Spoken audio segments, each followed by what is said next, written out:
Today I'm going to show you how to make this animation using Canva.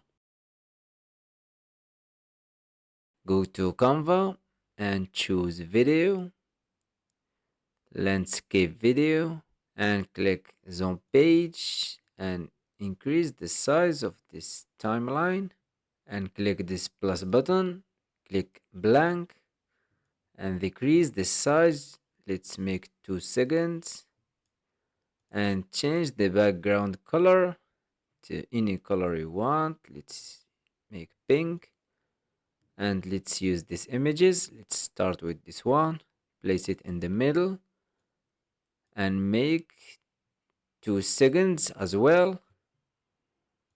Add blank page, make the same for all these images. For this one, let's make this color and drag the second image, place it in the middle and make 2 seconds as well. Make the same for the rest of the images.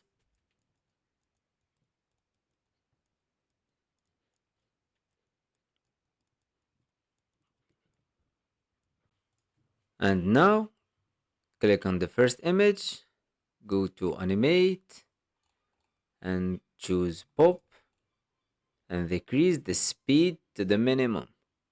And to apply the same animation for all these images, just go to style, copy basic style and click on the second one. Let's copy the style and apply to all the images. And now let's add the transitions. Hover over these 2 pages and you can see a transition. Choose circle wipe, choose out and increase to 1 second and click apply between all the scenes. And here is the final results.